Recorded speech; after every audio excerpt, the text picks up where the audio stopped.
Oi, sejam bem-vindos a mais um episódio do Malco Podcast. E o episódio de hoje, ele é um pouco diferente. A gente não vai falar sobre uma obra específica, nem seguir um roteiro convencional. Hoje, nós queremos falar sobre Gilmar de Carvalho, quem ele foi, os impactos que causou e as impressões profundas que deixou nas pessoas que tiveram o privilégio de conviver com ele. Também queremos dividir um pouco da nossa própria trajetória até o Gilmar. Ela não foi simples, não foi linear e, curiosamente, não foi por causa do impacto direto que ele teve nas nossas vidas, mas foi pela trilha que ele deixou, uma trilha que marcou o caminho de tantas pessoas e que acabou também marcando o nosso de maneira inesperada. No início desse projeto, nosso objetivo era dar palco ao que existe no Malc. Seus artistas, suas obras, suas histórias, suas experiências. Foi nesse processo que recebemos, das mãos do nosso orientador, o Regis, uma planilha elaborada pela Ana Júlia, à época bolsista do Malc, no projeto Pesquisando e Conhecendo o Malc. Esse material foi indicado para a gente como o melhor apoio possível para definirmos os temas de cada episódio. Percorrendo todas as referências e observando a riqueza do acervo publicado graças ao Malc, um nome se repetia inúmeras vezes. Esse nome era de Gilmar de Carvalho. Artigos, textos, participações em eventos, estava tudo ali catalogado. Então surgiu uma pergunta inevitável e incontornável também. Quem foi Gilmar de Carvalho na história do Malc? E mais ainda, seria essa uma boa história para se contar? Além disso, durante todo o processo de pesquisar para cada episódio e também de conversar com os pesquisadores com quem entramos em contato, Gilmar também era sempre citado por eles. Seja como uma referência a ser usada dentro de um texto, seja como uma figura de apoio, ou seja até mesmo como um amigo. Com o tempo, percebemos que Gilmar de Carvalho não era apenas uma figura dentro da história do Malc. Ao contrário, o Malc era um personagem dentro da história de Gilmar, o homem cujo trabalho atravessou gerações, cuja pesquisa iluminou tradições e cuja presença transformou tanto o campo acadêmico quanto o cultural. Por isso, esse episódio é uma homenagem, uma memória, uma exaltação, uma forma de permitir que outras pessoas conheçam um pouco da força da natureza que foi Gilmar de Carvalho. E é por isso que nós convidamos pessoas que tiveram o privilégio de conviver com ele, aprender com ele e carregar consigo fragmentos dessas experiências. E hoje elas compartilham conosco e com vocês ouvintes um pouco do que viveram, para que nós possamos juntos reconhecer e celebrar o legado do Gilmar. Eu sou Roberto Rudinei, do curso de Ciências Sociais da UFC. E eu sou Júlia Carla, do curso de Arquitetura e Urbanismo da UFC. E esse é o 6º episódio da 3ª temporada do Malco Podcast.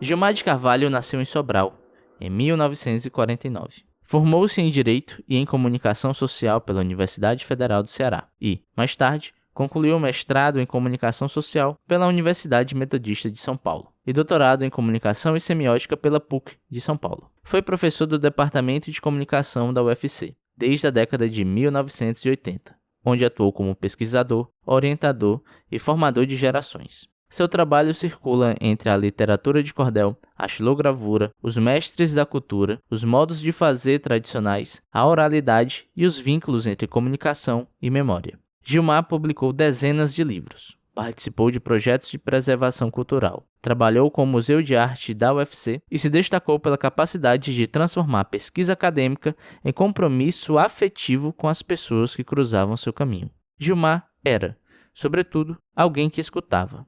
E ao escutar, fazia emergir histórias, práticas e vidas que mereciam ser reconhecidas.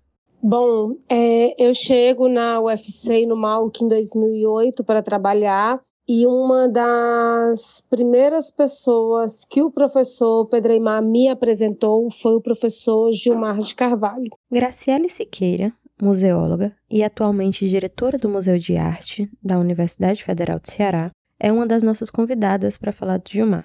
Porque ela conhece Gilmar não só como pesquisador e colaborador do museu, mas também como pessoa, como figura que acolhe e que ajuda as pessoas de quem ele tem um certo apreço. Graciele conhece Gilmar como alguém com quem ela poderia trombar na rua ou em qualquer outra atividade que ela estivesse fazendo não vinculada ao seu trabalho.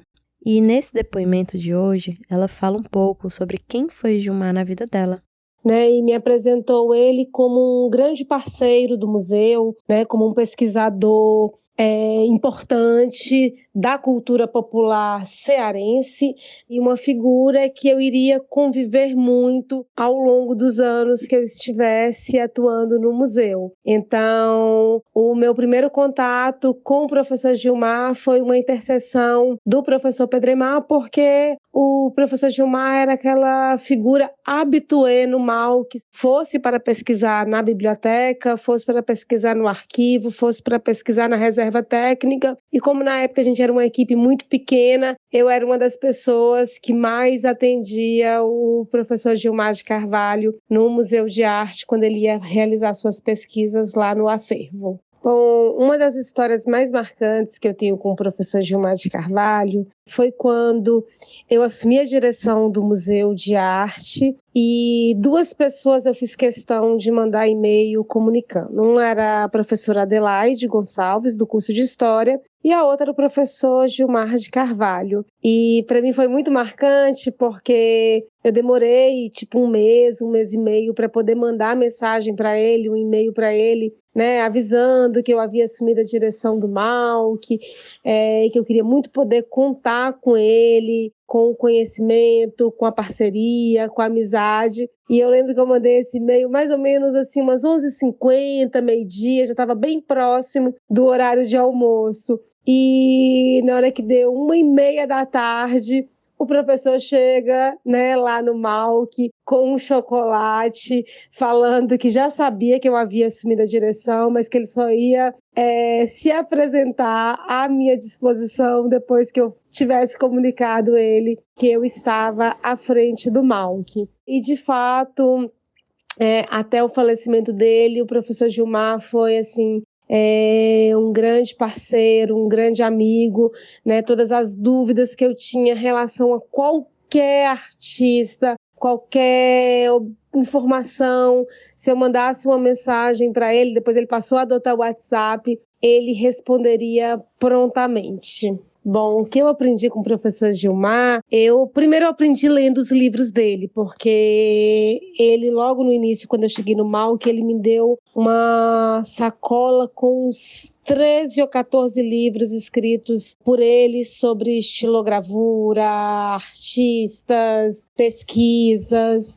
Então, a primeira coisa que eu aprendi foi sobre o Ceará, sobre a cultura popular com o professor Gilmar. E a segunda coisa que eu aprendi com ele foi o amor pelo Cariri, né? Eu já voltei ao Cariri algumas vezes, né? E gosto de andar naquela região, buscando olhar para os museus, para os mestres, para a produção artística, para a fé, para a religiosidade, né, a partir do que eu fiz de leitura e do que eu tive a oportunidade de poder conversar com o professor Gilmar de Carvalho no museu. O que mais me inspira ou me emociona quando eu lembro dele foi a possibilidade de não poder despedir. Para mim, tem sempre aquela sensação de que a qualquer momento ele vai passar num dia de manhã ali pelo MAUC, com um tempinho para conversar com a gente, para saber se está tudo bem, como é que está a programação, o que a gente pode fazer com as ideias que ele trazia, de coisas que a gente poderia apresentar no museu, pesquisar, discutir. Então, eu me emociono muito com essa ausência, com a impossibilidade de não ter podido se despedir dele, né? E parece que ele sempre vai chegar no MAUC, né? Que a qualquer momento ele vai estar ali, seja fazendo uma fotografia na Sala de Cultura Popular, né? Onde ele tem participação importantíssima e foi um dos cenários que ele mais utilizou para fazer fotos para jornais, revistas, livros, né? Seja ali passando pelo corredor com aqueles passos bem leves, com aquela bolsinha em bornal pendurado no braço, ou sentando ali do meu lado na minha mesa para conversar 15 minutos comigo. Então isso me emociona muito, lembrar de como ele era onipresente no dia a dia do MAUC, mesmo ele passando por lá só uma vez por semana. O que eu gostaria de dizer para Gilmar é que ele faz muita falta, né, no dia a dia, no convívio, nas relações, no humor peculiar que ele tinha, aquele humor ácido, picante, né, nas dicas, de você ter uma ideia e falar assim, eu não sei nada sobre isso, e no dia seguinte ele trazer livros, trazer referências, trazer perspectivas da gente se aprofundar naquele tema de estudo. Então, o que eu gostaria de dizer para ele é que ele faz muita falta, né? Gilmar deixou um vazio muito grande entre todos que o conheciam, justamente por essa ausência da despedida. Então, eu penso que todo mundo vai dizer que ele faz muita falta. Gilmar foi uma figura muito essencial para o MAUC, em especial no que se refere à coleção de cultura popular, né, as esculturas, né, as xilogravuras, porque o Gilmar faz um percurso muito parecido que o Martins Filho, ali junto com Cérvulo, Lúivio, Xavier, Floriano, Zuleide, Dona Heloísa fez no final dos anos 50 e início dos anos 60, o Gilmar faz uma caminhada muito parecida ali nos anos 90, início dos anos 2000, que foi de fazer estudos, fazer pesquisas no Cariri, mas de trazer e de renovar o acervo do MAUC, né? Então, se a gente tem um acervo atualizado sobre, né, a xilogravura produzida no Cariri cearense, né, se a gente tem acervos hoje de esculturas em madeira, como Joaquim Mulato, em barro, como as irmãs Cândido e Antônio Cunha, as xilogravuras de toda essa geração de Cícero Lourenço, Zé Lourenço, João Pedro, Estênio e tantos outros nomes, o MAUC, a Universidade Federal do Ceará, deve isso ao professor Gilmar de Carvalho, que renovou esse acervo do museu em quase ou um pouco mais de 2.000 peças para o conjunto museológico. Tem um papel também importantíssimo na biblioteca, porque ele era um doador contínuo da sua produção e de produção de outros intelectuais que ele sabia que tinha a ver com o perfil e a missão do Museu de Arte, além de inúmeras publicações que ele fez e que utilizou o acervo do MAUC como referência.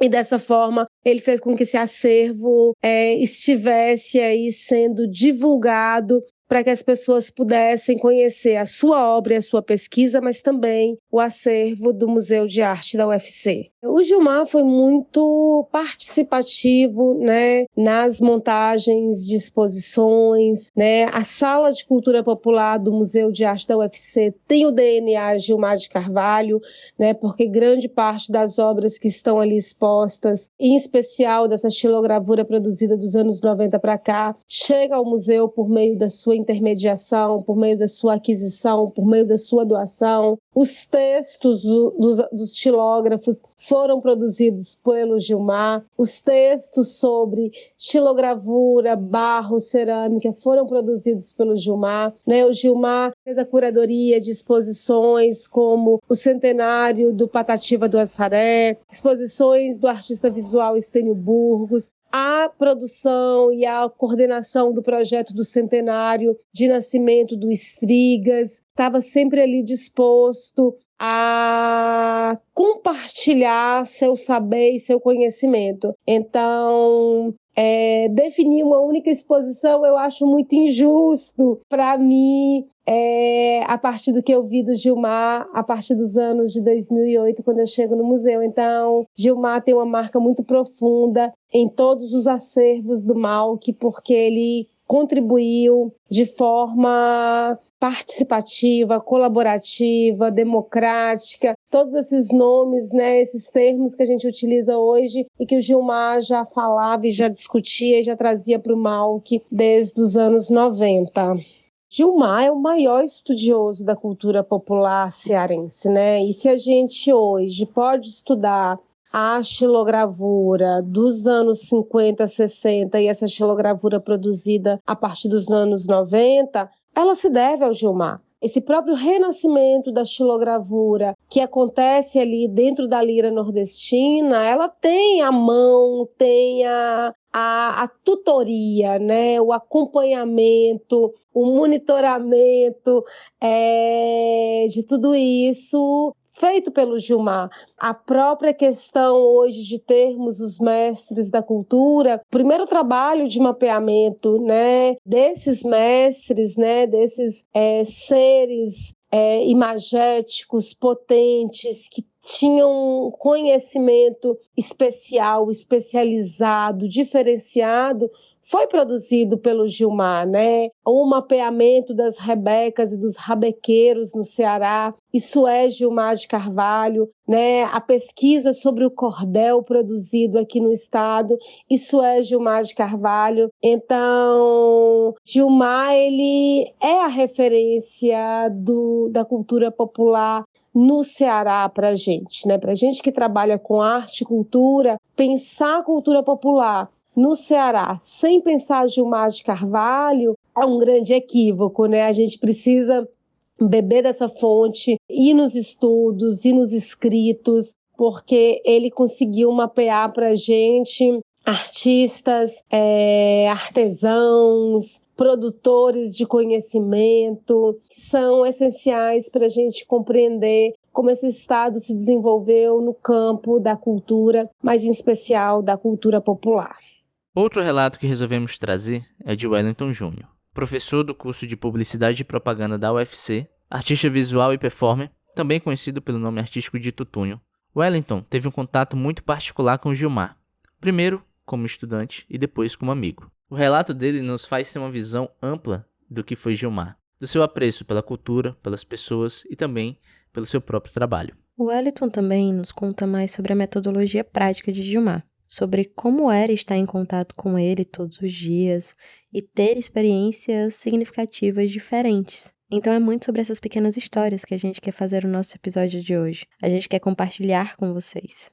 Meu nome é Wellington Júnior, eu sou professor do curso de Publicidade e Propaganda do Instituto de Cultura e Arte da UFC. Também sou artista visual, performer. Meu nome artístico é Tutunho, acho que algumas pessoas já me conhecem mais por esse nome do que por Wellington. E minha proximidade com o professor Gilmar de Carvalho se deu há muitos e muitos anos, ali por volta de 1989, quando eu tive minha primeira disciplina com ele. E depois disso nos tornamos amigos e fizemos muitos projetos de livros, exposições, pesquisa juntos, e foi assim que eu conheci o professor Gilmar de Carvalho e me aproximei dele. Sou um homem branco, gay, cis, tenho 1,75 m de altura, cabelo castanho escuro, curto, bastante calvo, uma barba branca, comprida, uso óculos. Peso por volta de 72, 73 quilos.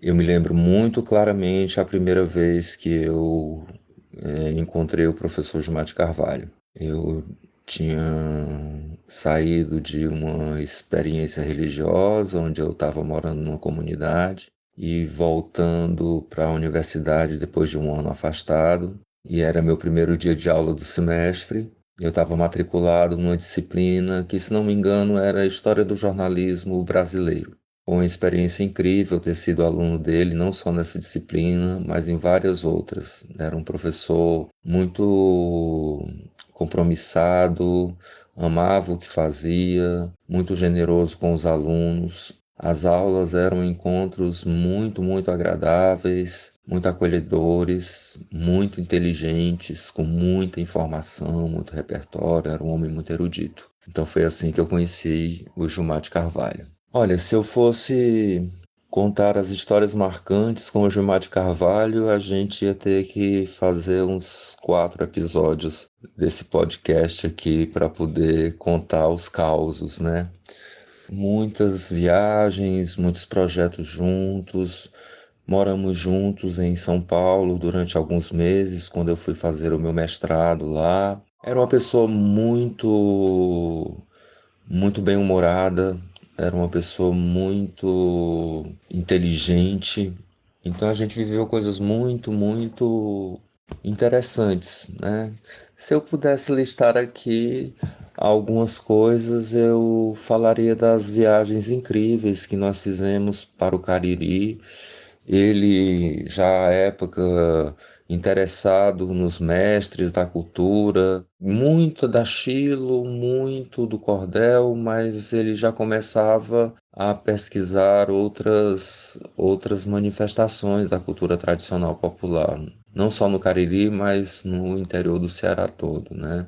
O Gilmar tinha uma coisa que ele chamava do café antropológico. Então nós saímos de manhã, íamos visitar os entrevistados, os mestres da cultura, os artistas da cultura tradicional popular. E, obviamente, cada casa que a gente chegava sempre tinha um cafezinho, né? E ao final do dia a gente já tinha tomado uns 20 cafés. E ele dizia, né, a importância desse café, de aceitar esse café, de tomar esse café, que tanto era um sinal de gentileza de quem nos recebia, como também uma ponte, né? Um modo de fazer contato com aquelas pessoas, de entrar na intimidade delas, poder entrevistá-las, ganhar a confiança delas, né? O famoso café antropológico.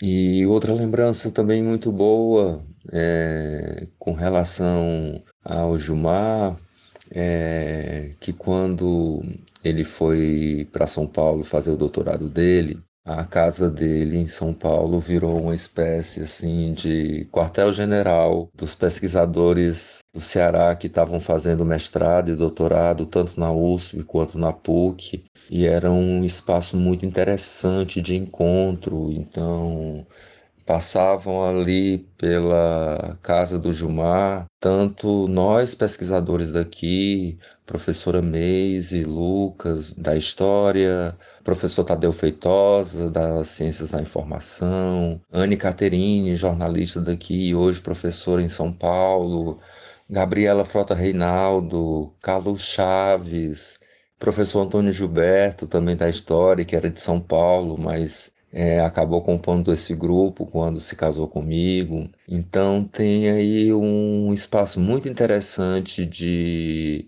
aglutinação de nós que estávamos fazendo pesquisa e da ponte que ele fazia da gente com pessoas muito importantes da cena intelectual naquela época, né? Então, João Silvério Trevisan, Jerusa Pires Ferreira, Boris Schneiderman, Zé Simão, Marion Aubré, outros pesquisadores daqui, como o professor Ismael Por Deus, professor Geraldo Marcan. Aquilo era um lugar muito interessante, assim, do lado da PUC. Então era um lugar quase um entreposto da intelectualidade naquela época, né? Pessoas que já se foram, não estão mais entre nós, e outras que continuam produzindo muito significativamente aqui e fora daqui, né? Gilmar foi realmente uma pessoa muito aglutinadora. Eu aprendi quase tudo que eu sei com o Gilmar. Gilmar foi um grande mestre, um amigo, uma figura paterna, um grande orientador. Então, para mim é muito difícil apontar uma coisa específica que eu aprendi com o Gilmar. Mas numa tentativa de contribuir aqui com a pergunta, eu diria que primeiro eu aprendi a escrever com o Gilmar. A literatura do Gilmar mudou completamente a minha perspectiva de escrita, a minha ideia de literatura, tanto digamos assim, na densidade da escrita dele, mesmo sendo altamente sintética, né?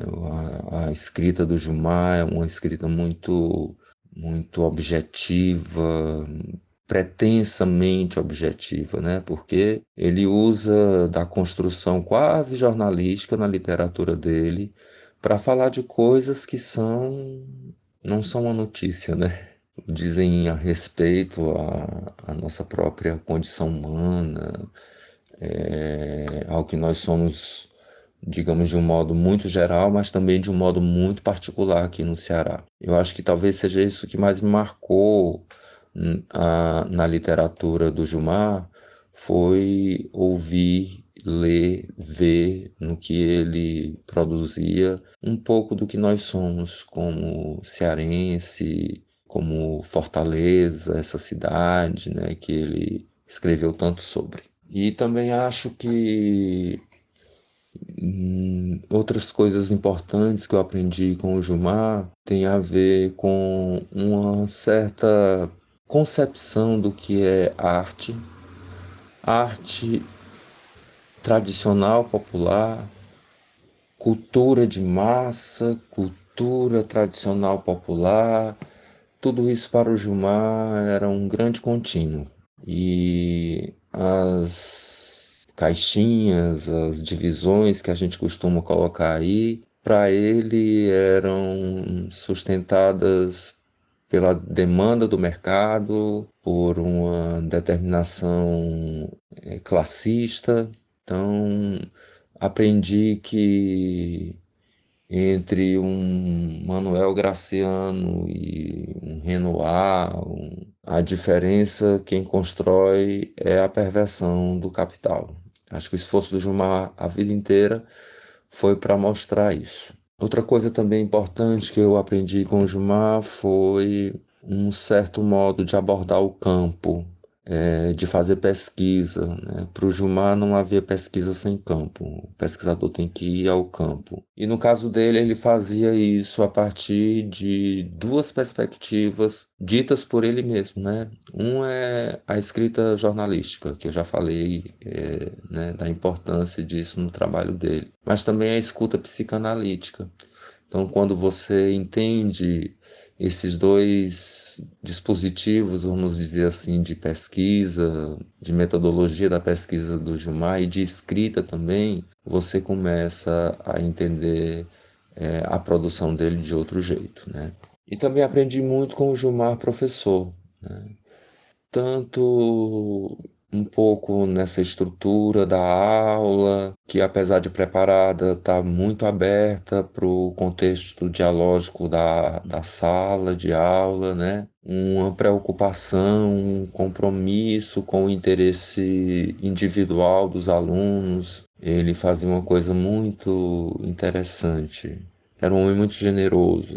Gilmar não tinha nenhum traço de avareza, de mesquinharia. Quando ele podia e ele tinha, ele compartilhava livros, documentos, revistas, informação e assim, em vários contextos, até ajuda financeira ele fazia, né? Mas tinha uma coisa interessante que quando ele conhecia o aluno e ele sabia o interesse dele, na sequência da disciplina ou numa disciplina no semestre seguinte que você tinha a felicidade de tê-lo como professor de novo, ele já chegava de casa com temas, com livros, revistas. Ele chegava na sala de aula com sacolas de livros e documentos focados nos interesses dos alunos. Era uma coisa muito, muito interessante, né? Eu aprendi muito com o Gilmar professor. Gilmar também era muito preocupado e compromissado com o contexto de produção cultural local. Então ele entendia que não adiantava ter um bom artista se você não tivesse um bom circuito galérico ou de instituições de arte. Ele entendia que você não ia conseguir ter um bom artista se você não tivesse boas escolas. Enfim, é uma rede. Muito antes que se pensasse ou se denominasse economia criativa, o Gilmar já estava pensando isso no Ceará. O Gilmar já estava fazendo isso no Ceará, na sala de aula, nos livros que ele produzia, nas exposições que ele fazia. Então, o Gilmar nunca estava mirando assim o Sudeste, o Nova York, né? Ai, vou fazer um livro lindo, maravilhoso que vai ser impresso na Taschen. Não, ele estava bom, se não tiver um bom parque gráfico no Ceará, em Fortaleza, como é que você vai divulgar o trabalho? Então era nesse sentido que ele insistia tanto nas editoras e gráficas locais, nos designers, nos artistas, nos revisores, nos redatores, nos produtores, no próprio espaço local. Quando ele estava pensando fora, era sempre pensando em levar artistas, obras, pesquisas para fora, né? Então, pensar o contexto de produção artístico-cultural como algo que implica uma rede dos diversos lugares de produção, modos de produção, técnicas de produção, linguagens. Se você não leva isso em consideração, você não produz, você não cria, você não estabelece um contexto de produção e consumo de cultura e arte permanente, né, perene, denso. Então, é muito importante essa perspectiva também. Acho que, sem sombra de dúvida, o maior ensinamento para mim, particularmente, do Gilmar, era a postura ética. Gilmar era um homem completamente determinado a fazer as coisas do modo correto, do modo inclusivo, dentro das expectativas éticas, morais. Era um homem muito, muito interessante na postura ética, né? Gilmar nunca cedeu, ele nunca abriu mão de fazer o que ele fazia sem ter que ceder ao coronelismo, ao clientelismo, ao favorecimento, ao mérito da amizade. Então, não há como olhar para o Gilmar e apontar na trajetória dele um momento em que ele tenha cedido a qualquer, digamos, deslize ético. Tenho muita saudade dele. Saudade de ouvi-lo falar, de contar as histórias, de uma memória incrível, conhecia a história da cidade como poucos, nos melindres, nas intimidades. Era uma pessoa incrível, né? Tem uma história que eu acho que é bem bonita, assim, que gostaria de ouvi-lo contar de novo, né? Uma vez eu perguntei: Gilmar, tu acreditas em Deus? E ele disse: Juninho, ele me chamava de Juninho, né? Um dia houve uma grande explosão e tudo foi feito dessa explosão. E um dia vai explodir tudo de novo e começar tudo de novo, e assim sempre. E Deus é esse eterno recomeçar, eterno refazer-se. Esse era Gilmar de Carvalho. A gente costuma definir o Gilmar como o pesquisador da cultura popular, da tradição, e o Gilmar, ele é realmente isso. Indubitavelmente um dos maiores pesquisadores do século XX sobre o tema. Produziu longamente, pesquisou em campo, estimulou a circulação de obras, a produção de xilogravura, de cordéis. Ele levou o cordel e a xilogravura e depois a rabeca a contextos que aquilo nunca tinha estado. Então, obviamente, quando a gente olha, por exemplo, para o acervo do Malk, para o catálogo das exposições que o Malk fez, a gente vai perceber que a contribuição do Gilmar no campo da cultura tradicional popular é inegável. Não dá como fazer a história do Malk e fazer um arquivo do Malk, uma reserva técnica do Malk, e não pensar que aquilo em grande parte foi produzido e mediado pelo Gilmar de Carvalho, né? Mas o Gilmar não fez só isso no Malk. O Gilmar também estimulou a arte contemporânea, o Gilmar estimulou a pintura na cidade, outros artistas, Estênio Bugos, e podia dizer aí muitos outros nomes,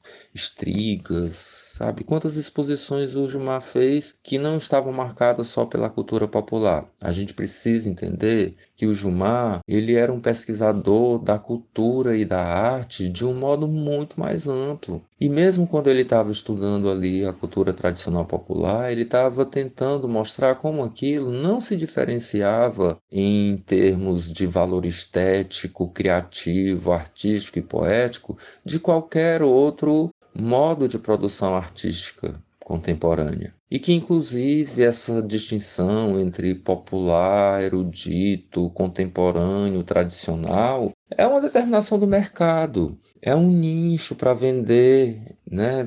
E para precificar também as coisas. Eu acho que o trabalho do Gilmar sempre foi muito mais para mostrar esse grande contínuo que há aí na produção da cultura, em diversos níveis, em diversos lugares, sob diversas perspectivas técnicas e estéticas, sabe? Eu acho que, mais do que imaginar como o Gilmar valorizou a cultura tradicional popular ou local, pensar como o Gilmar pensou isso de um modo mais global.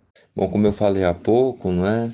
É difícil apontar uma coisa específica diante dessa ação global do Gilmar tão perene, tão constante, tão intensa, né? Tão importante e valiosa, porque o Gilmar agenciou, mediou doações muito importantes para o MAUC, como a coleção do Mestre Nosa, a última doação do Chico da Silva, né, dos quadros do Chico da Silva, mas sem dúvida a contribuição do Gilmar na composição da coleção de xilogravura, tanto nos tacos como das próprias xilos, reproduzida com álbuns, é muito, muito significativa para a história do Malc, para a história da cidade. A gente precisa considerar que essa coleção é uma das mais importantes do mundo.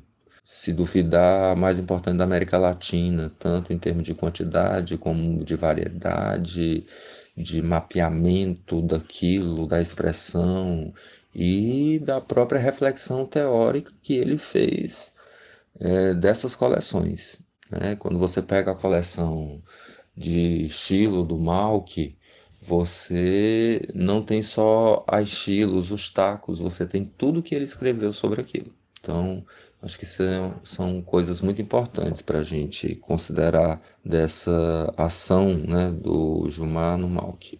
Eu acho que tem duas perspectivas para entender a contribuição do Gilmar de Carvalho para a cultura tradicional popular.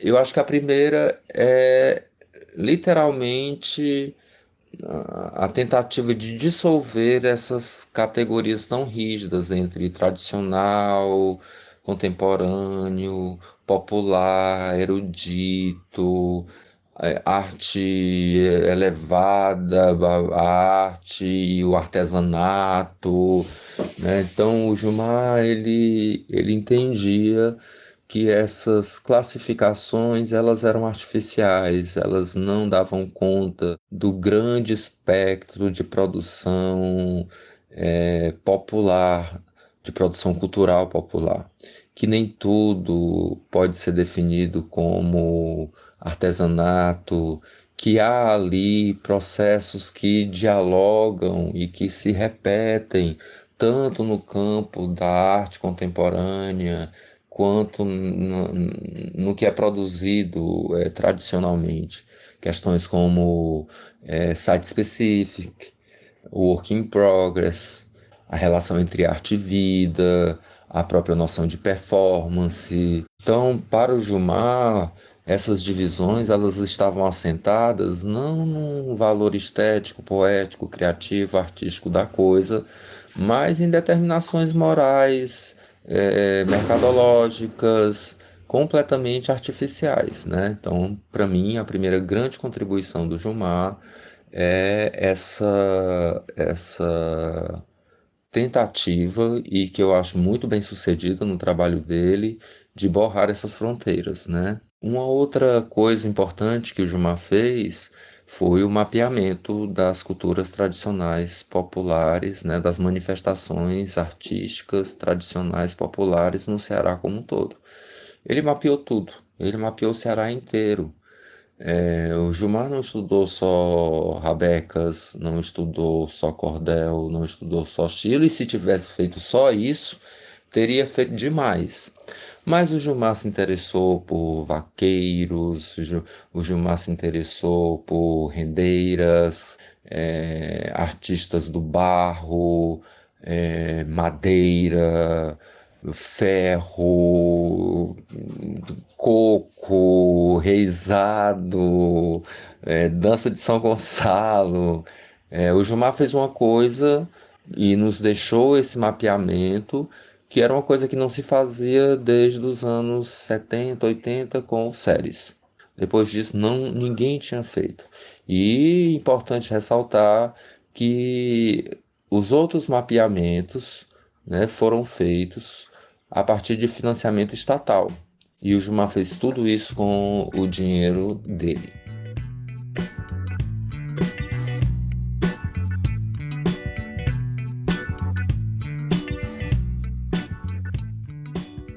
A gente também tem a Elba Ramalho, que é professora titular aposentada da Universidade Estadual do Ceará. E ela é uma das figuras também que nós achamos relevantes em trazer, porque a Elba e o Gilmar se encontram em um momento muito específico da carreira da Elba. E é Gilmar que a ajuda a dar um pontapé na carreira profissional dela, incentivando ela a fazer muitas publicações, que foram um marco na história dela e um marco na história dela com o Gilmar, já que foram algumas publicações conjuntas. E é sobre isso que ela tenta falar, sabe? Sobre quem era Gilmar como professor, como pesquisador, como fomentador cultural. Eu sou Elba Braga Ramalho, professora titular aposentada do curso de música da Universidade Estadual do Ceará.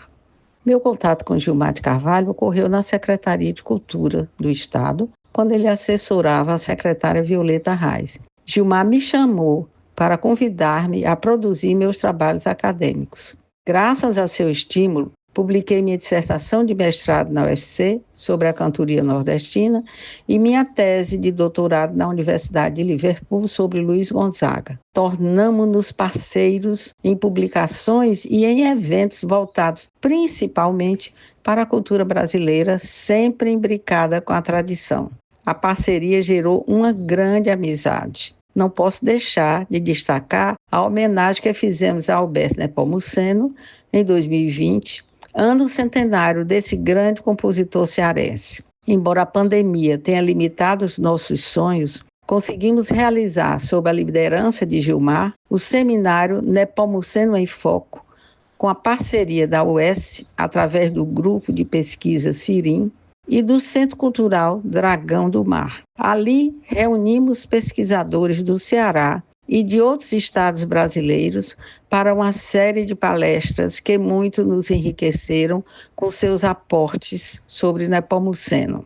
Gilmar foi uma luz. Quando penso sobre ele, vem-me a imagem do seu caminhar com passinhos apressados, carregando o matulão cheinho de surpresas para inspirar seus amigos. Sua partida deixou-nos um grande vazio. Toda vez que nós conversávamos com alguém sobre o Gilmar ou pesquisávamos seu nome na internet, antes do seu próprio nome vinha uma alcunha: professor. Várias pessoas sempre se referiram a Gilmar para a gente como Professor Gilmar de Carvalho. E isso não é coincidência. A influência e a referência que ele era dentro de sala de aula foi marcante para inúmeros alunos. E é por isso que o relato de Daniel Fonseca, graduado em Comunicação Social pela Universidade Federal do Ceará e também servidor da UFC, é tão relevante. Ele nos narra um pouco de como era ter Gilmar enquanto professor, além do papel que ele teve para o próprio Daniel enquanto pessoa e enquanto aluno. O professor Gilmar de Carvalho já era uma referência para a gente ali no ano de 2001, quando ingressamos na Comunicação Social, que era um curso só, com 2 habilitações, na Universidade Federal do Ceará, porque era uma referência intelectual que tinha todo um histórico também de um ativismo na cultura. Era um curso, sobretudo, que tinha esse diálogo muito importante entre comunicação e cultura, com uma pegada também, né, na história oral, na filosofia, na sociologia da comunicação. E naquele ano a gente teve uma grande greve de estudantes e servidores docentes e técnicos em educação que durou quase 4 meses. E o professor Gilmar, que era normalmente o professor do segundo semestre, por excelência, porque ele dava a introdução à metodologia científica, né? Quando a gente tinha o primeiro contato com a ciência, ele já passava a ter uma composição na paisagem ali do nosso primeiro semestre, que foi em 2001.1. Passado isso, a gente teve, no ano seguinte, uma grande jornada que foi retomar a realização da Semana de Comunicação da UFC, que fazia muito tempo que não era realizada, e o Gilmar novamente teve um papel central naquele momento em que, por exemplo, a gente chamou a primeira travesti que foi advogada no Ceará, na verdade no Brasil todo, mas ela era aqui do Ceará, que era a Janaína Dutra, que hoje é um nome de referência das lutas, eu diria até internacionais da causa LGBT, de toda a população LGBTQIAPN+. Então veja, o Gilmar de Carvalho, há um só tempo, nos fez entrar no mundo cultural, no mundo dos saberes tradicionais, no mundo do ativismo político, mas também no mundo de uma representação que não nos era próxima de nenhuma forma ali em 2002. Né? E aí eu conto isso hoje para as pessoas. Veja, eu organizei um seminário, um modesto seminário, Semana de Comunicação, na UFC, em que eu conheci a Janaína Dutra, né? Que hoje é nome de Centro de Referência LGBT, hoje é nome homenageado nas paradas, hoje é um nome de referência de uma pessoa travesti, um corpo normalmente aleijado dos centros de produção de conhecimento, dos centros de produção de decisões políticas, e o Gilmar, que já tinha sido lá nos anos 70, contribuidor, colaborador do Lampião da Esquina, tinha sido já uma pessoa próxima, embora não tenha sido um ativista daqueles que a gente nomeia hoje, os ativistas que vão para as barricadas, que vão para as manifestações, que enfrentam a polícia.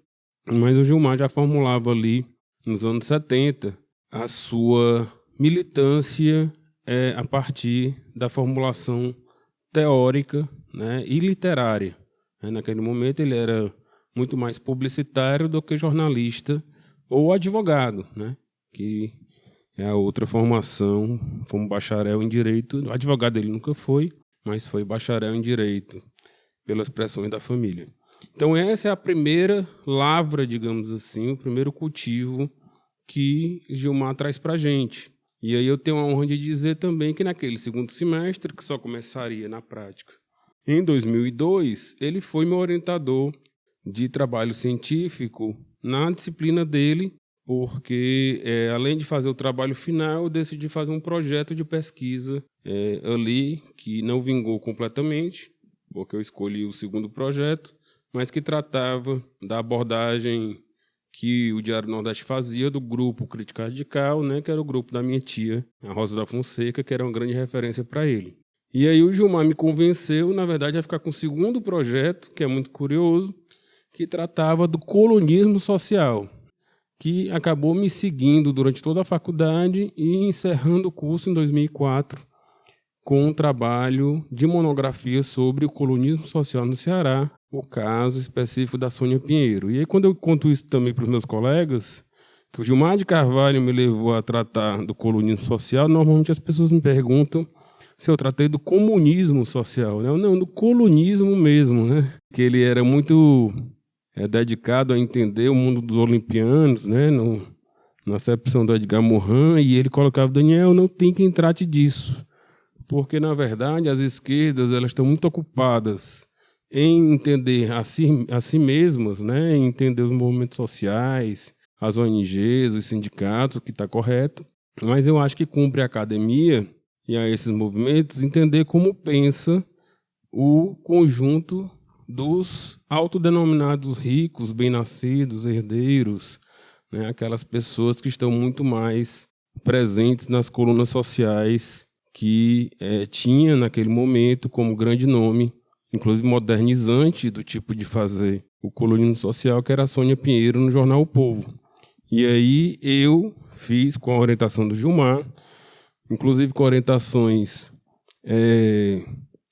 havidas lá na casa dele, que eu brincava com ele, que ele morava na Grécia, né? Ele era tão chique, tão ornamentoso, que ele morava na Grécia, que era a Rua Grécia, né? Lá na Maraponga, e que ele tinha o número 45 porque era do PSDB, né? Aí eu tinha essa brincadeira com ele, que ele morava no PSDB lá da Grécia, lá na Maraponga, ali depois da Lagoa.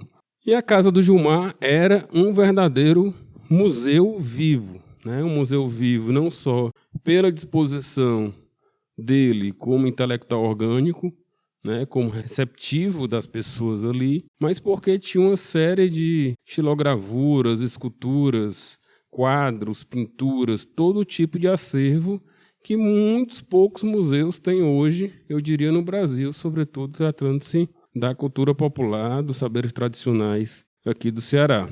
Então, foi isso, né? A minha jornada, ela inicia com o Gilmar, no processo de greve e de introdução ao mundo científico, e se encerra com o Gilmar também na casa dele, lá na Grécia, tratando dos arranjos finais da monografia, porque eu tinha algo muito caro ao Gilmar, que era a disciplina de um militante de esquerda. Ele dizia o seguinte: Daniel, você não tem como prolongar o seu curso, porque você tem a responsabilidade de ser um exemplo de que o militante do movimento estudantil pode ser também um estudioso disciplinado que conclui o curso no tempo certo e da melhor forma, né, com o melhor desempenho possível. Então eu fiquei com aquilo na cabeça desde 2001, e aí com menos de 4 anos eu concluí o curso, mesmo com as greves, né? Depois houve outra greve, curta, mas houve. E assim foi a jornada inicial. Sendo que em 2004 teve um fato que aí eu acho que conclui bem a jornada do Gilmar no curso, naquela experiência da nossa geração, que é uma geração que hoje está, digamos, na idade da maturidade. Pessoas como Érico Firmo, o Magela Lima, a Glícia Pontes, que é pró-reitora de cultura da UFC, o Magela foi secretário da Cultura, o Érico é um dos mais destacados jornalistas aqui do estado, a Lina Távora, que está em Brasília no Ministério da Cultura, enfim, vários outros e outras que passaram naquele momento pelo curso de comunicação, seja na habilitação de publicidade e propaganda, seja na de jornalismo. E eu falo de 2004 porque em 2004 a gente resolve, essa geração, do nada, realizar o Encontro Nacional dos Estudantes de Comunicação na UFC, depois de 3 anos sem realizar, porque em 2001 tinha virado caso de polícia. E a gente pensou um encontro para 1.000 e poucas pessoas, né, por um critério razoável, mas o encontro teve 2.400 pessoas inscritas. E o conceito fundamental foi dado pelo Gilmar, que trouxe todo o seu repertório, nosso repertório, de culturas populares, e aí no arranjo também das músicas do Belchior, né, sobre galos, manhãs e quintais. Então, tudo isso a gente compôs um núcleo conceitual do Encontro Nacional, que era o ENECOM, e, na verdade, foi como se fosse a apoteose final dessa geração em 2004.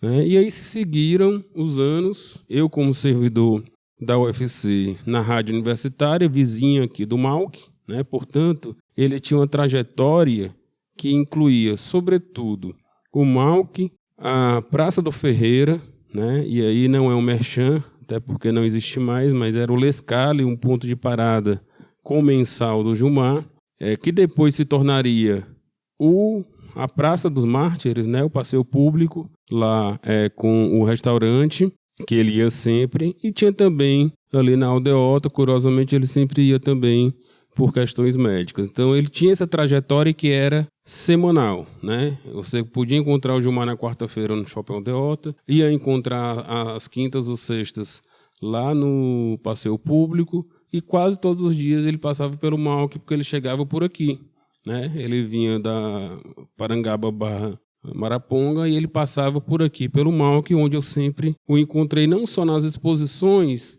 mas em todos os momentos em que o Malc cultivava essas experiências de exposições, né? Desde Pedro Eymar, acho que até 2008, por ali, e depois com a Graciele, ele sempre foi um consultor que eu dizia, né? O Gilmar, ele não é um consultor ad hoc, né? Ele, na verdade, ele é consultor in loco, porque ele estava presente em todos os momentos, e aí não tem como não mencionar o que muitos amigos e amigas, inclusive no momento ali do dia 17 de abril de 2021, quando o Gilmar encantou. Mas ele tinha esse ar alcoviteiro, né? Essa língua ferina, cítrica, né? O Gilmar, você é rústico, né? E essa rusticidade do Gilmar era a decantação, na verdade, que eu via como uma expressão, como é que eu posso dizer? Era quase a lapidação de uma xilogravura, né? Era como uma expressão talvez um pouco menos sensível para as pessoas que não o conheciam, mas que expressavam, na verdade, a sua criticidade perante o mundo. Então, o Gilmar, ele tinha essa percepção da crítica necessária, isso desde o primeiro momento, por exemplo, em que a esquerda vem ao poder, né, um partido como o PT ali em 2003, mas aí eu quero me finalizar com um simbolismo, para mim, da data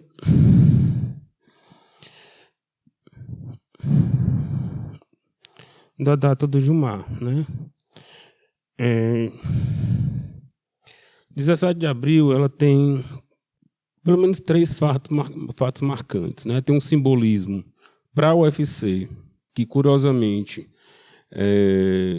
13 anos antes havia morrido na mesma data, né? O reitor Ícaro de Souza Moreira. Tem essa curiosidade histórica, é a mesma data, 17 de abril. Em 17 de abril de 87,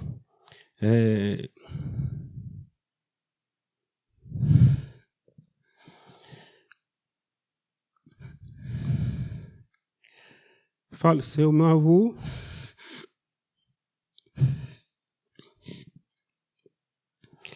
E aí não tem como perceber, embora eu não tenha tão arraigada uma religiosidade institucionalizada, né? Eu acho que a espiritualidade dá mais conta de explicar esses acasos.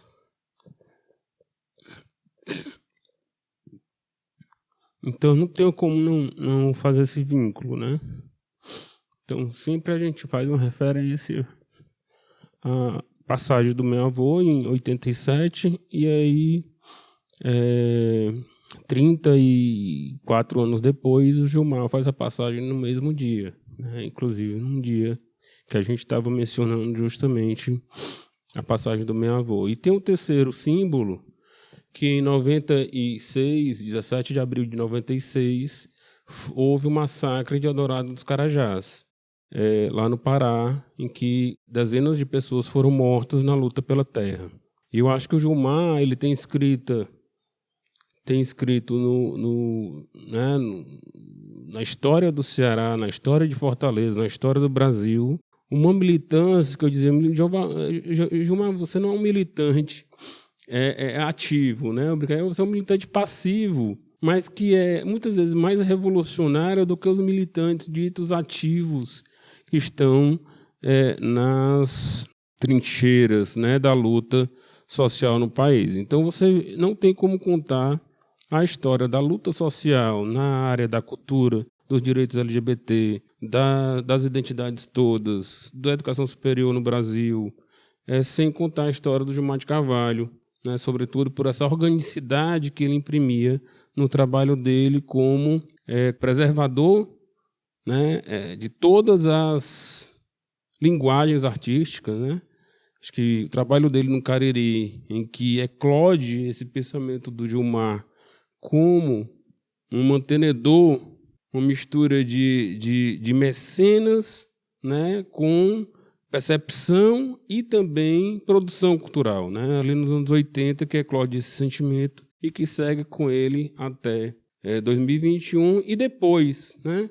Porque ele deixou cultivado, por exemplo, um livro que estava sendo objeto de um edital da Secult, depois o livro acabou, né, não sendo devidamente encaminhado, mas ele deixa um patrimônio enorme, não só para o MAUC, né, e para outras instituições, como a própria universidade, que ainda mantém um acervo dele, e as suas obras, obviamente, o curso de jornalismo, o curso de publicidade e propaganda, que agora estão separados, e que inscreve, aí eu termino com isso, o seu nome no Centro Acadêmico de Publicidade e Propaganda do Movimento Estudantil da UFC, né, como uma referência maior. E também, eu menciono isso, o grupo de investigação sobre memória, e aí eu não vou precisar o nome todo, porque eu não estou em condições, mas existe também um grupo de investigações sobre literatura, memória, da UFRN, que foi criado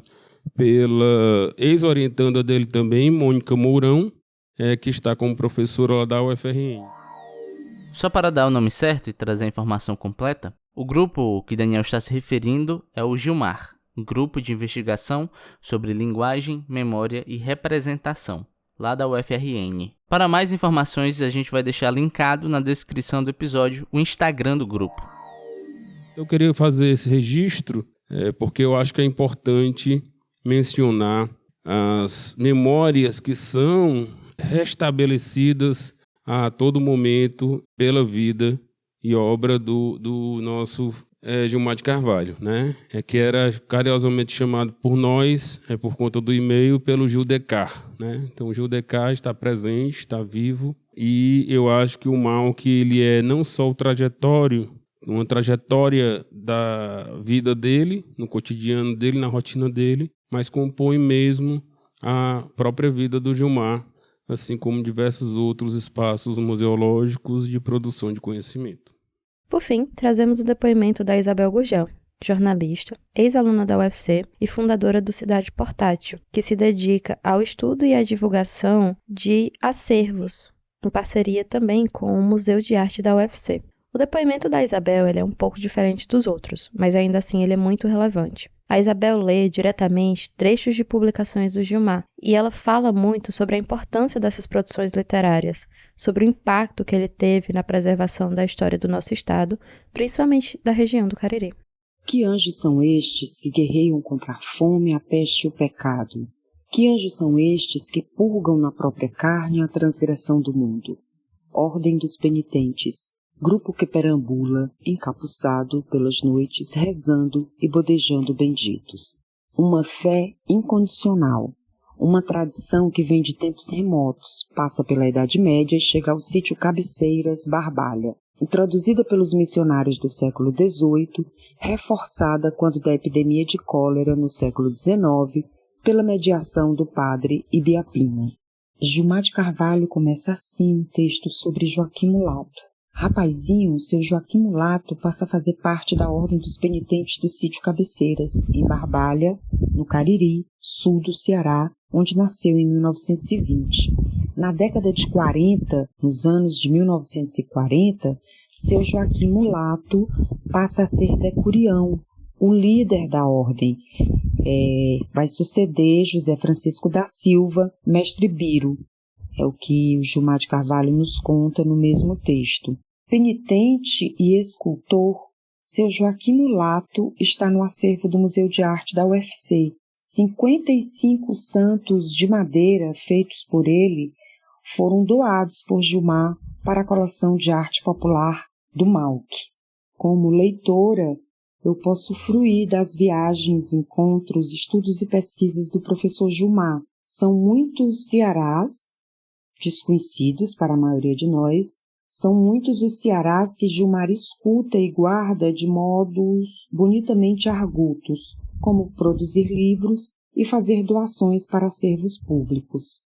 O texto sobre seu Joaquim Mulato tem pelo menos 4 edições. Está no livro Mestres Santeiros, Retábulos do Ceará, publicado em 2004 pelo Museu do Ceará e Secretaria da Cultura do Estado do Ceará. Está no livro Artes da Tradição, de 2005, publicado pelo Laboratório de Estudos da Oralidade das Universidades Estadual e Federal do Ceará, UES e UFC.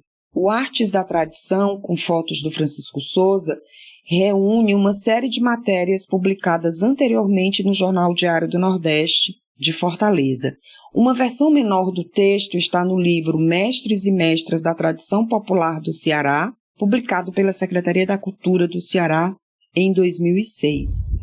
Eu quero encerrar minha participação aqui no podcast do MAUC convidando você para ler Gilmar de Carvalho. E vou fazer isso lendo Gilmar de Carvalho sobre Joaquim Mulato, o mesmo texto lá do início, falando dos penitentes e especificamente da Ordem dos Penitentes do Sítio Cabeceiras, em Barbalha.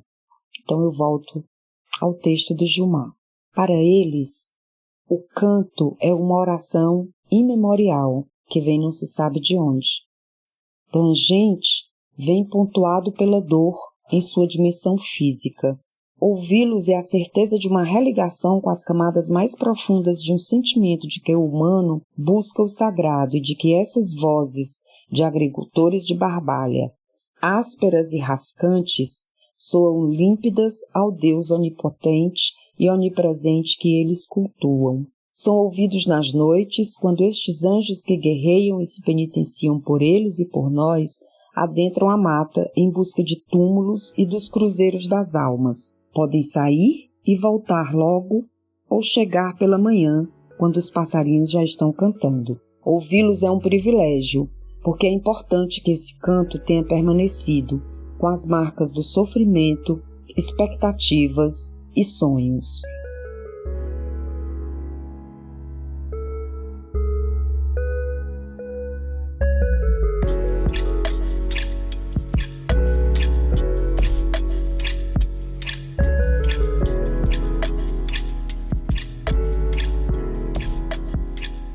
É impossível não lembrar de como a pandemia atravessou tudo.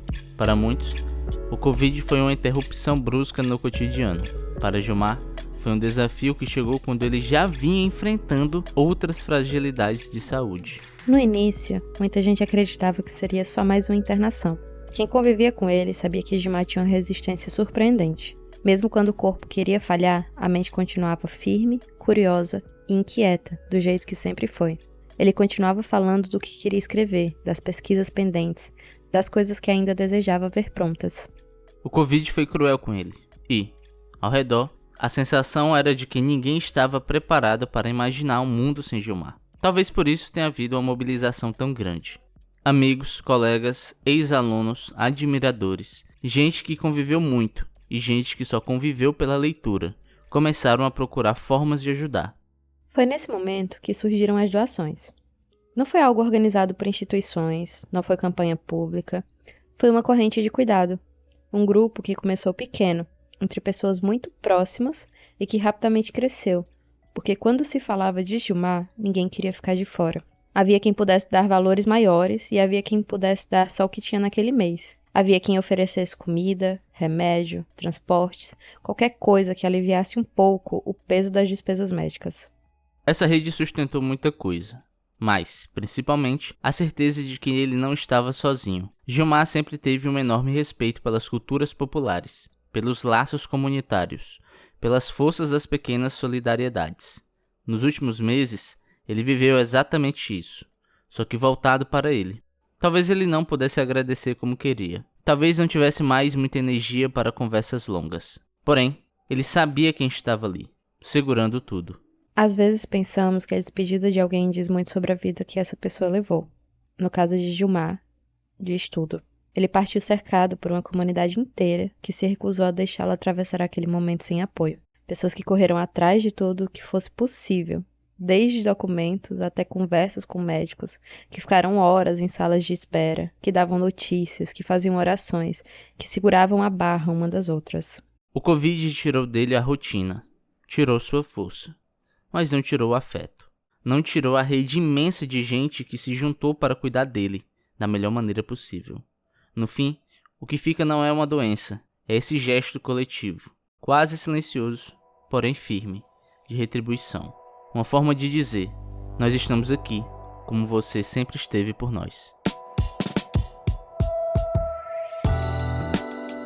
Mas e aí, Rudney? Como é que você conheceu o Gilmar de Carvalho? Então, eu conheci o nome do Gilmar antes da minha entrada no Malc, né? Mas eu conheci ele pelo, entre muitas aspas, o fim.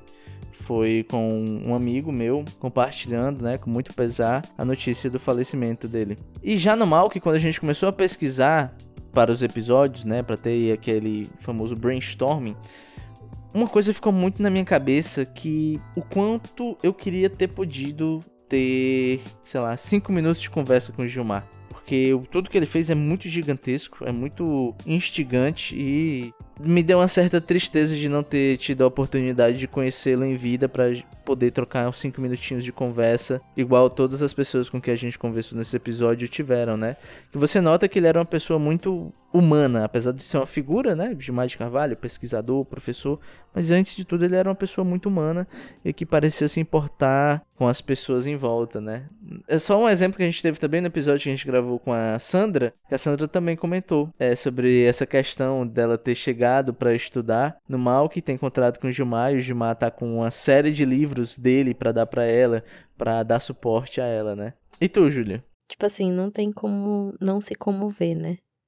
Quando a gente escuta alguém falando do Gilmar. Não tem como você não se sentir inveja, né? A palavra é essa. Não tem como você não sentir inveja de quem teve o prazer de viver com ele, de conhecer, de aprender com ele. Eu particularmente me sinto um pouco mal, porque eu nunca tinha ouvido falar do Gilmar até a gente pegar naquela planilha, até a gente sentar dentro do Malc para pesquisar, sabe? Eu não tive o prazer de experienciar quem era Gilmar, sabe? Falando sobre as coisas que eu conheço e que eu amo tanto, que são da região do Cariri.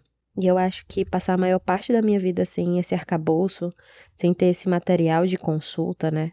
Sem ter esse conhecimento sobre quem ele foi, sobre o tanto de coisa que ele produziu, é muito ruim pra mim. Como caririense, eu acho que é um ponto negativo no meu currículo e que eu deveria melhorar. Mas produzir esse episódio e todos os outros episódios, né? Com todas as outras pessoas que falaram sobre o Gilmar, que conheceram ele, que deram depoimentos, que forneceram pequenas histórias falando sobre a personalidade dele, sobre como ele era excêntrico e como ele era uma pessoa super acolhedora, super disposta a fazer as coisas que ele amava. Porque, tipo assim, fica óbvio pra todo mundo que o Gilmar, ele amava pesquisa, que ele amava história, que ele amava as nossas tradições e a nossa cultura, e que ele queria que mais pessoas amassem isso como ele amava.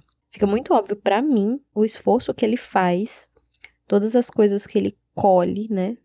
Porque assim, a gente é meio ambíguo, né? A gente não tem certeza se todo o material que tá dentro do Malc hoje, ele comprou com a intenção de já ceder para conservação e preservação, ou se ele comprou pra ele, porque ele queria, né?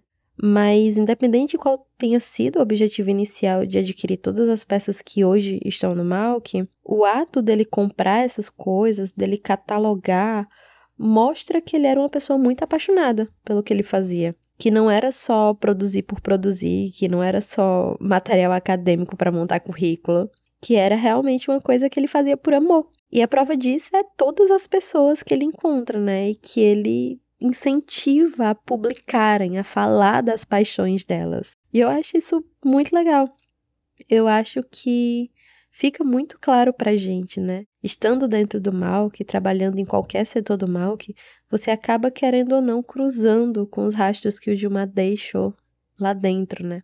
Nem que seja só por coincidência, nem que seja só para conhecer ele como professor, como pesquisador, como pessoa, não tem como você não conhecer o Gilmar. Não tem como você ignorar o impacto que ele tem dentro de todos os lugares pelos quais ele passou, dentro do Malc. E eu acho que é isso, né?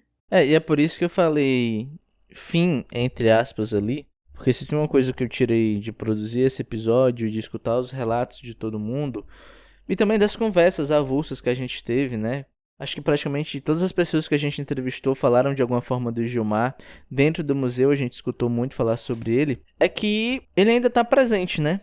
Sua obra ainda está aqui para consulta. ele ainda está presente na memória das pessoas que estão repassando essa memória para frente. Se você botar o pé no Malk, você vai estar também tendo uma presença de Gilmar. Então, se fica uma coisa para mim, é que ele ainda tá por aqui de alguma forma, sabe? Talvez não em corpo físico, mas em memória, com certeza, Gilmar está presente. Então, Júlia, esse é o último episódio da temporada do Malk Podcast, a nossa terceira temporada. Eu queria perguntar pra ti também, como é que foi a experiência de entrar no Malk, de gravar no Malk e de viver o Malk? Eu acho que, tipo assim, nos bastidores a gente conversa muito sobre isso, né? Sobre todas as pequenas primeiras coisas que nós vivenciamos no Malk. E eu acho que a minha história com o Malk, ela já tá muito emboladinha desde que eu entrei na UFC. Só que o podcast foi uma perspectiva bem diferente, né? Tipo assim, do podcast eu tive a oportunidade de conhecer pessoas que eu acho que eu não conheceria em outras circunstâncias. E que geraram conversas e ensinamentos muito, muito bons, sabe? Muito gostosos de ter. E eu acho que, tipo assim, o maior presente que esse podcast me deu foi o Regis. A gente tem que dedicar alguns minutos pra falar do Regis, muitos minutos, né? O Regis segurou muito a nossa barra esse ano e, tipo assim, ele foi muito, muito compreensivo, muito amigo durante todo o processo de produção de podcast, tipo, dentro e fora, né, das orientações do nosso trabalho e tudo. E eu acho que o episódio de hoje também, ele só se concretiza por uma vontade muito grande do Regis de fazer ele se concretizar. Uhum. Então eu acho que, tipo assim, eu tenho muito a agradecer, né? Por tudo que aconteceu esse ano, por tudo que a gente conseguiu gerar dentro dessa bolsa, dessa atividade. Mas e você? E você? E eu? Eu acho que, assim, o podcast não é uma coisa nova pra mim, né? Eu não sei como foi pra ti, tu pode comentar depois. Mas eu já escuto e produzo podcast há um bom tempo. O que foi a grande novidade pra mim foi, primeiro, o Malk. Que, pra ser sincero, essa confissão, na verdade, eu já fiz. Que por muito tempo eu meio que ignorei o Malk, né? Eu passava pela avenida da universidade, eu via a reitoria e via um prédio azul na frente da reitoria.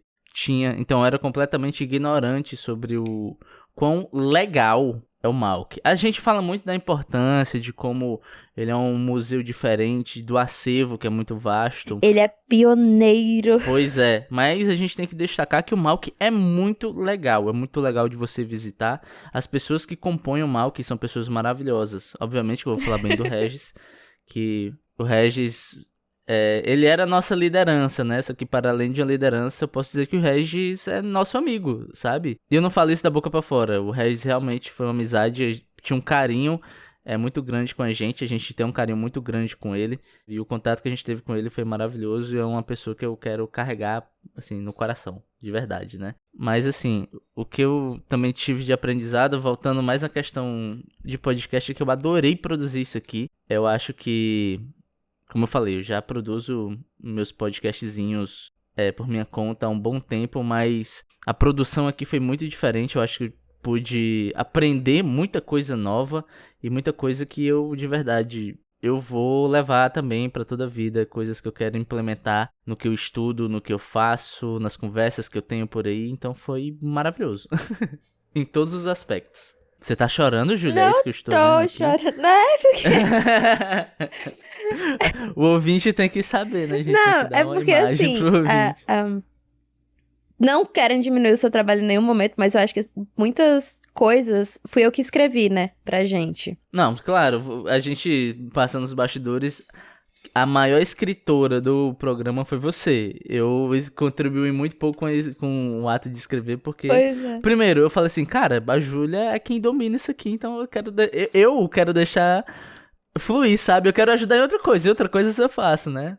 Mas na hora de escrever... Eu acho que isso foi, tipo, isso pra mim foi uma coisa muito boa, né? Tu fala tu aprendeu muita coisa. Tu já trabalhava com podcast, mas tu aprendeu muita coisa que tu quer implementar, que tu quer mudar, que tu quer crescer, né, dentro da área. Eu acho que pra mim, escrevendo foi um pouco disso. Eu escrevo muito, mas eu não escrevo pra outras pessoas lerem, eu não escrevo pra outras pessoas consumirem. E tem algumas coisas que a gente escreveu, tipo as coisas pro episódio de hoje, que me fizeram chorar muito durante o processo. E não era uma coisa que eu tava esperando. Eu acho que eu não tava esperando me envolver tanto assim com o podcast. E saber que acabou. Quer dizer, o podcast não acabou, vai ter temporada ano que vem. Claro. Por favor, assistam, continuem acompanhando. Mas pra gente, né? Essa equipe, ela acabou. E o nosso trabalho com o Malk Podcast acaba aqui. Eu espero que os trabalhos com o Malk não acabem. Que surjam outras coisas Sim. pra continuar lá dentro. E achei engraçado, né, tu falar isso. Tu falar pros ouvintes que tu tava ignorando o Malk antes de entrar a primeira vez. Porque eu acho que comigo foi exatamente o oposto. Uhum. Eu moro dentro do Malk, se me deixar, né? O pessoal tem que te expulsar, assim. É, eu sou ratinha de museu. Se você pergunta qualquer pessoa pro Malk, aquela menina de cabelo azul, o povo vai saber, sei quem é. A Graciele tem que botar a vassoura atrás da porta pra ti. Oxi, a Graciele já me expulsou várias vezes. A Graciele é assim, ó, caso com os braços cruzados, olhando pra minha cara, esperando eu sair pela porta pra ela poder apagar as luzes. O Malk é tipo uma terceira casa, né? Porque, felizmente, o Instituto é a segunda. Isso. Então é isso, né, Júlia? A gente tem que dar um tchau pros ouvintes, agradecer todo mundo que escutou e garantir que ano que vem vai ter outra temporada do Malk Podcast. Vai ter outra temporada. Ainda sobre a supervisão do Regis. Sobre a tutela do Regis. Mas talvez com outras vozes, com outras pessoas aqui falando no ouvido de vocês. Mas ainda assim, será um Malk Podcast. Eu espero que vocês tenham gostado dessa temporada, pra quem acompanhou. Tenham aprendido, crescido, somado com alguma coisa que a gente falou, que a gente produziu, né? Que a gente tenha conseguido gerar mais coisas na vida de vocês, que nem a gente conseguiu gerar na nossa. E é isso. E é isso. Um tchau. Um tchau não. Tchau. Um até logo, né? Já a gente volta. Tchau.